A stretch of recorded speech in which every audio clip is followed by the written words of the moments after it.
To start our new topic, that is stack, which is very important for the examination, and we will understand some basic operations which we can perform on or perform over the stack. Clear? So students, what is stack? Actually we have discussed some basic portion of stack. Clear? Now the topic is stack. What is a stack? Actually a stack is a linear data structure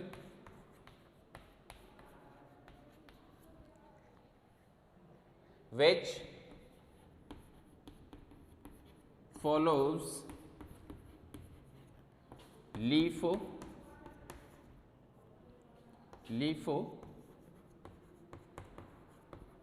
technique. What do you mean by LIFO? LIFO stands for last in, first out. Actually what happens in stack? Suppose a stack is a collection of some sheets, जैसे हम एक book के ऊपर दूसरा book रख दें, फिर तीसरा बुक रख दें, फिर चौथा, पांचवा एंड सो ऑन. इस तरीके से जो भी आपको शेप या जो भी आपको चीज़ दिखाई देगी, that is known as stack. ढेर लगाना, एक के ऊपर एक अगर हम रखते चले जा रहे हैं, ये जो ऑपरेशन होगा आपका वो स्टैक में ही क्या होगा, काउंट होगा. In this portion we have to find out what basic operations we can perform on stack and what are the restrictions which are applied on the stack. Clear? तो हम एक stack का simple सा example लेते हैं, उसकी help से समझते हैं कि stack एक्चुअल में क्या है और किस तरीके से हमारा वर्क कर रहा है. Clear?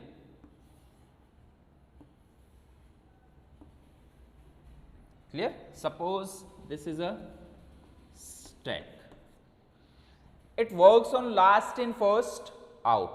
Now we have to understand what is insertion and what is deletion. Clear? Or sometimes this is also known as the push operation and deletion is also known as the pop operation. Clear? Push and pop operation. Now in this technique last in first out, इसका कहने का मतलब ये है जो भी element या जो भी ऑपरेशन सबसे लास्ट में परफॉर्म हो रहा होगा, ठीक है, वो सबसे पहले जब हम कुछ पॉप ऑपरेशन परफॉर्म करेंगे तो सबसे पहले पॉप ऑपरेशन उसी पे परफॉर्म होगा. Last in and first out. Last in means the insertion और the push operation and out means the deletion or the pop operation. Suppose I want to store A in this stack, then what we have to do? What I have to do? मैं क्या करूँगा? Insertion and deletion. ये आपको हमेशा याद रखना है. Insertion and deletion is always restricted in stack. Clear? We can add or delete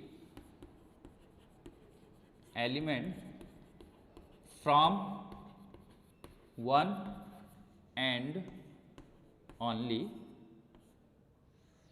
Clear?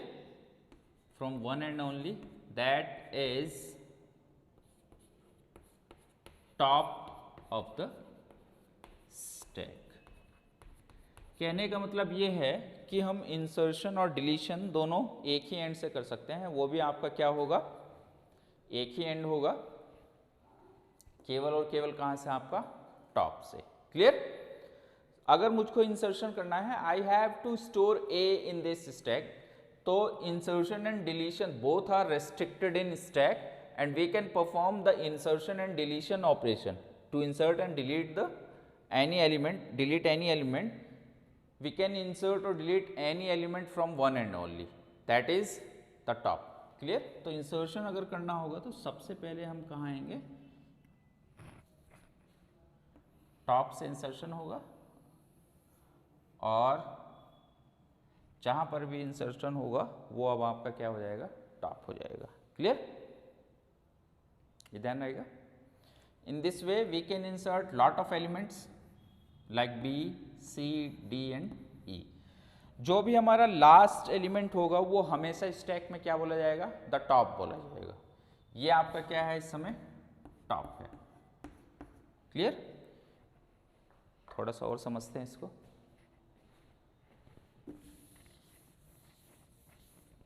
जैसे यहां पर देखते हैं, फिर से एक स्टैक लेते हैं.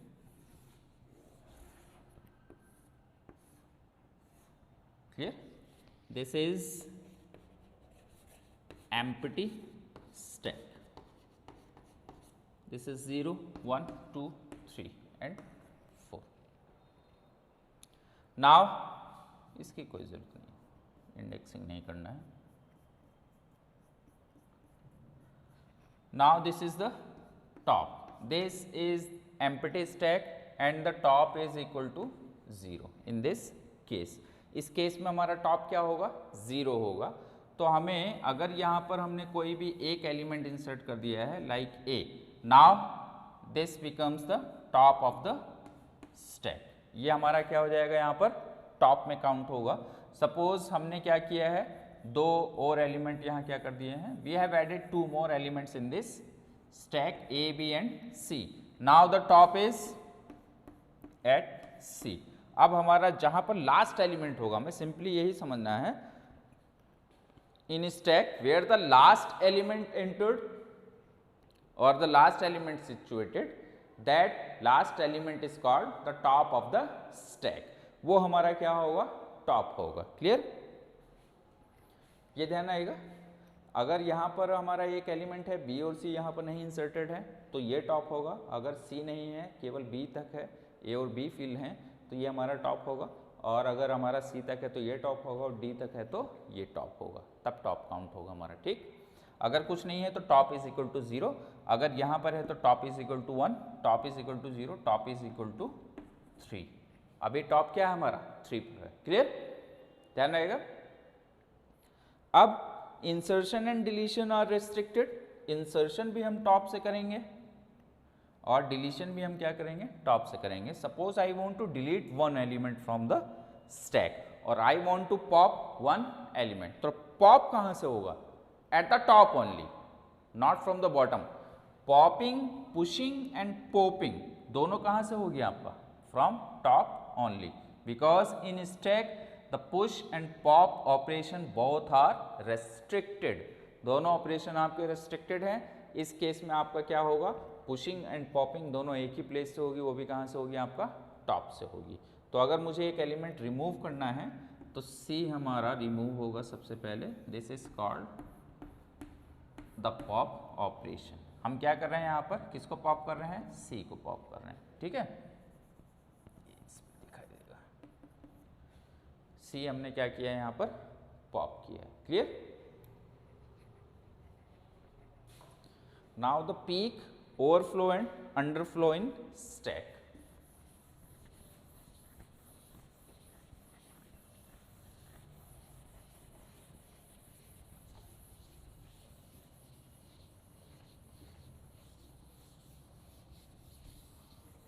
हमें पीक को समझना है, ओवरफ्लो समझना है और अंडरफ्लो को समझना है.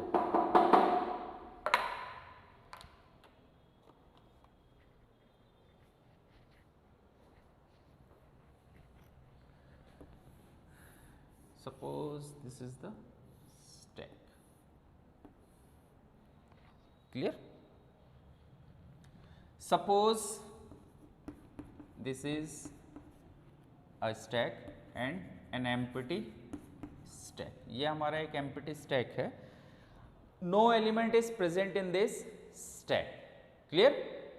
कोई भी एलिमेंट यहाँ पर जब प्रेजेंट नहीं होगा, this condition is known as the underflow. ये हमारा क्या है, कौन सी कंडीशन बोली जाएगी, underflow. If no element present in stack,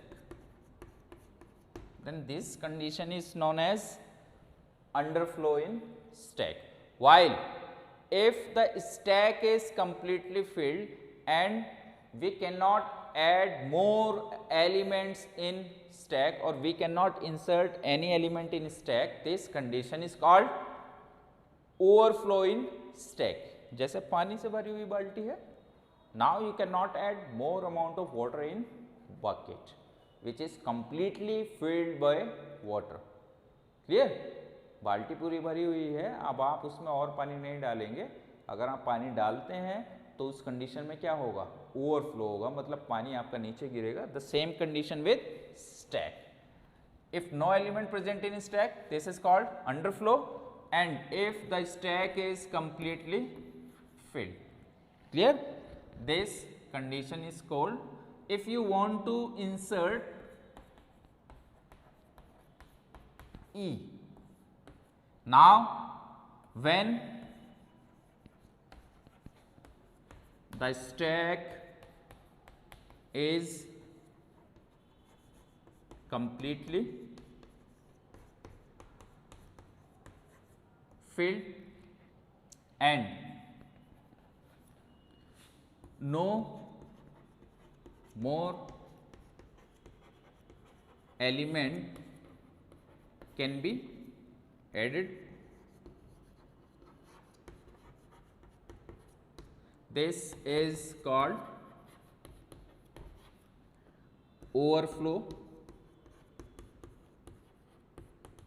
in stack.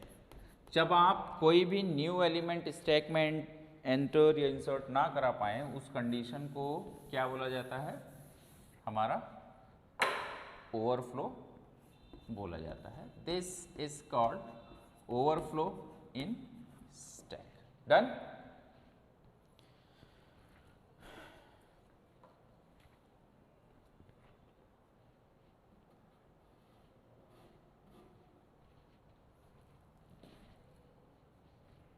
Clear?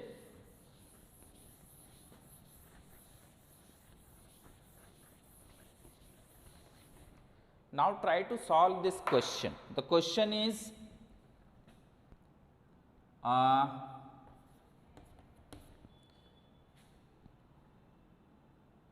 push A, pop, push B,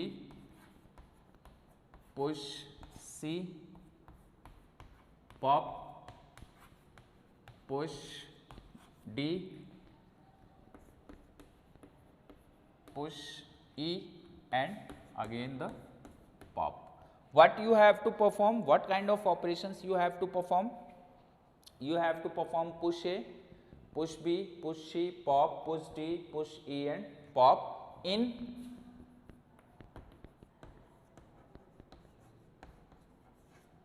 an empty stack. Clear? Perform. Done?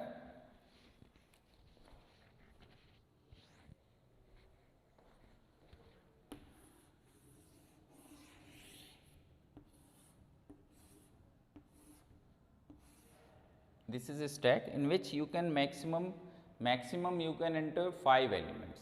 Clear? Now the first one is push A. The first operation is push A. Now push A at the bottom. Clear? The second operation is push B. Again push element B in stack. Now the third operation is push C. Again push C in stack. Now the fourth operation is the pop operation. element is not given in this case. Now which element will you pop out from this stack? Pop के बाद उन्होंने कुछ नहीं लिखा है, सी को करना है, बी को करना है या फिर ए को करना है. Stack is restricted in push and pop operation. ये केवल एक ही एंड से हो सकता है. एक एंड का मतलब फ्रॉम टॉप ओनली, यही टॉप है आपका, बॉटम से आप पुश और पॉप ऑपरेशन परफॉर्म नहीं करा सकते हैं. तो ए तो आपका पॉप होगा नहीं. कौन सा एलिमेंट आपका पॉप होगा? सी जो है वो आपका फ्रॉम टॉप पॉप होगा. क्लियर? तो जब हमारा सी पॉप हो जाएगा तो यहाँ से क्या होगा? सी स्टैक से रिमूव हो जाएगा. फोर्थ और फिफ्थ ऑपरेशन क्या है हमारा? Push D. Now add new element D in stack. Done. Now push E, the sixth operation. E आपका यहाँ क्या ऐड हो जाएगा? Now pop. Again the pop operation which will be done from top. Element का नाम नहीं देगा कभी भी पॉप में. आपको यही समझना है कि किस तरीके से पॉपिंग होगी, फ्रॉम टॉप और फ्रॉम बॉटम. हमेशा कहाँ से होगी? टॉप से होगी. तो रिमूवल ऑफ ई, ई आपका क्या हो गया? पॉप हो गया. क्लियर? अगर ये कंप्लीटली फिल्ड हो जाता और no more elements, we can add no more element in stack. This condition is called the overflow condition. If no element is present in stack, this condition is called underflow. अगर stack में कोई भी element आपका नहीं होगा, वो condition आपकी क्या होगी? क्या कंडीशन होगी? कोई भी एलिमेंट नहीं होगा तो अंडर फ्लो, और सारे elements means the stack is completely filled and no more elements can be added. This condition is called overflow in stack. I think everything is clear in this portion. We will come with next portion in our upcoming video. Thanks for the video. Your computer science teacher, and today I came here with our new topic. Actually in this portion I have to complete, or I have to compute the recursive code to compute a raised to power b. बहुत सारे students की query थी कि sir हमको क्या करना है, a raised to power b, how to compute a raised to power b, like if we want to compute 5 raised to power 3. तो इसके लिए हमें क्या है, एक पाइथन कोड कंप्यूट करना था. सबसे पहले हम इसके बेसिक्स पे आते हैं. How the power of any number we can compute. Like suppose I want to compute 5 raised to power 3. What is the process? The process is 5 into 5 raised to power 2, which further will be computed. सबसे पहले हम decreasing order में powers को लिखते हैं. अगर हम इसको सही से ही देखें, then we have to multiply 5 3 times in this case to compute 5 raised to power 3. तो यहाँ पर क्या है, जब हम इसको एक्चुअली रिकर्सिवली अगर हम चेक करते हैं तो 5 into 5 raised to power 2, जब हम इसको कंप्यूट करेंगे देन 5 raised to power 2 आपका कैसे होगा, 5 into 5 raised to power 1. Clear? जब हम इस पोर्शन को कंप्यूट करते हैं तो ये हमारा कैसे कंप्यूट होगा, 5 into 5 raised to power 0, and the value of 5 any number, and if the power is 0 then the value is always equal to 1. It means अगर हम आगे आते हैं तो इसकी वैल्यू क्या हो जाती है आपका 1. Then 5 into 5 into 5 into 1. This will become 125. Clear? इस तरीके से हमें क्या करना है, रिकर्सिव पाइथन कोड को कंप्यूट करना है. हम लोग रिकर्सिव कोड पर आते हैं. How to write a recursive python code to compute a raised to power b. Clear? First of all we have to define a function and the function name is power. हम एक function define करते हैं, user define function use करते हैं, और function का name क्या ले लेते हैं, यहाँ पर हम पावर ले लेते हैं. Define the function name is power and 2 parameters are there in which the parameters are a comma b colon. Clear? We are defining the function and the function name is power, and 2 parameters a and b are there, where a is the base and we are taking b for the power raised to, b is for power. Clear? Now we have to, first of all we have to check about the base case in this recursion. Suppose if any number is there and the power is 0, then the value is always equal to 1. This value is always fixed. Any number and the power is 0. Any number and power raised to 0 is always equal to, any number and power raised to 0 is always equal to 1. Clear? Now what is the base case? If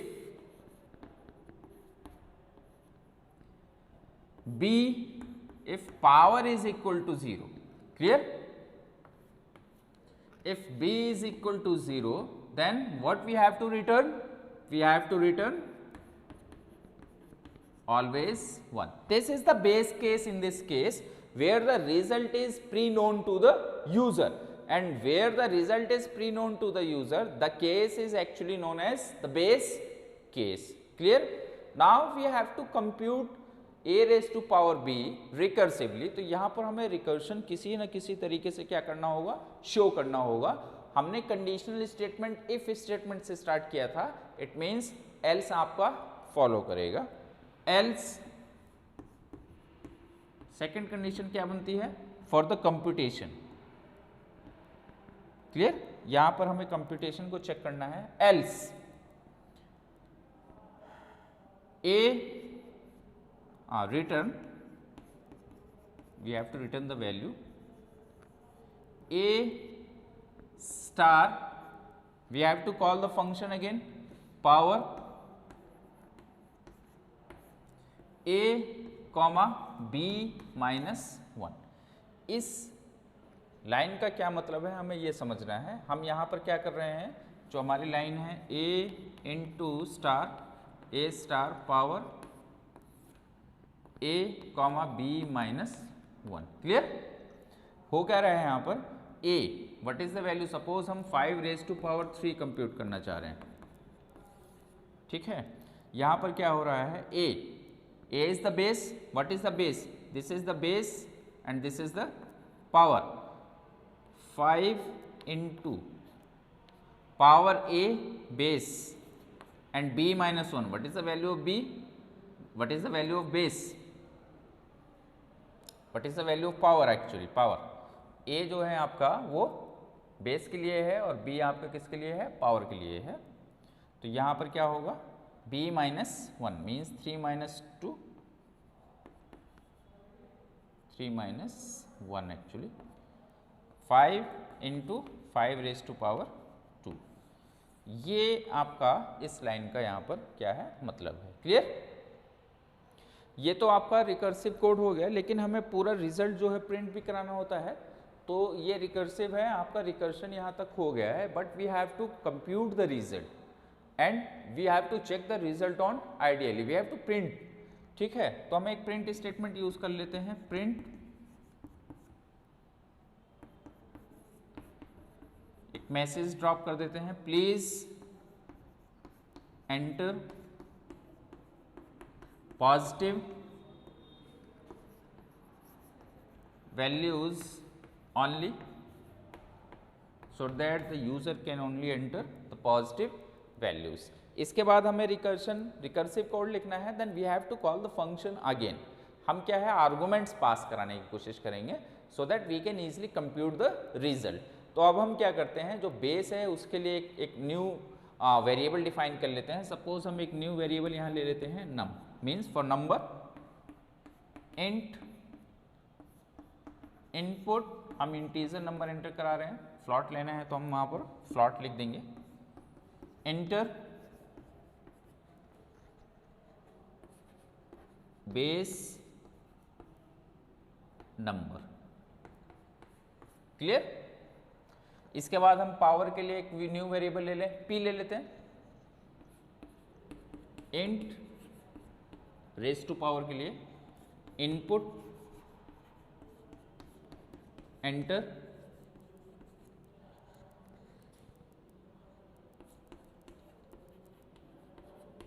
power raised to, ये number raise to, यहाँ पर हम कुछ भी लिख सकते हैं, raise to the power कर सकते हैं। क्लियर। अब हमें क्या करना है, फंक्शन कॉल करना है। तो यहाँ पर हम जब फंक्शन कॉल करेंगे तो फंक्शन कॉल में हमें क्या करना होगा, एक वेरिएबल फिर से लेना होगा रिजल्ट, हमें आर्गूमेंट्स पैरामीटर्स को एज एन आर्गूमेंट पास करना होगा। ये नंबर और पी ये हमारे क्या हो जाएंगे इस केस में, these two variables will become arguments which will being pass to the a and b. Result is equal to, हम रिकर्सिव कोड लिख रहे हैं इस वजह से हमें क्या है, फंक्शन को फिर से कॉल करना होगा, पावर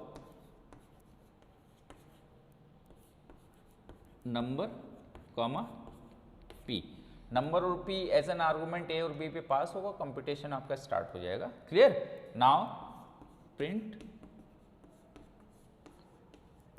रिजल्ट। ठीक है, हम इस लाइन को अगर छोड़ भी देते हैं तो भी कोई प्रॉब्लम नहीं होगी। रिजल्ट को हमें आइडियली पर प्रिंट करने के लिए हम एक छोटा सा स्टेटमेंट लिख सकते हैं।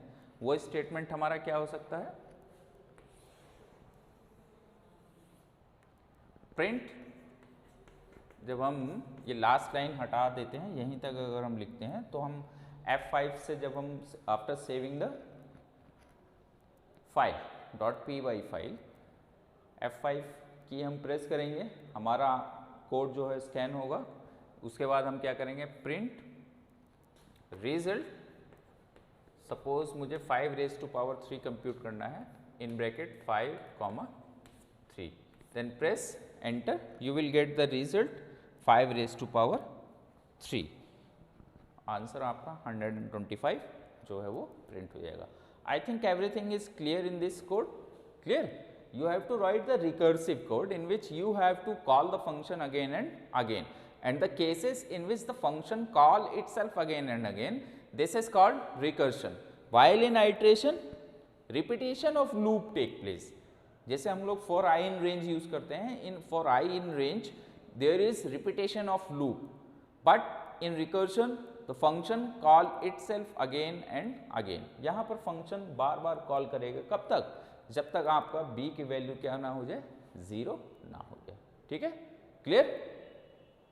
This is for the recursive, this is recursive python code to compute a raise to power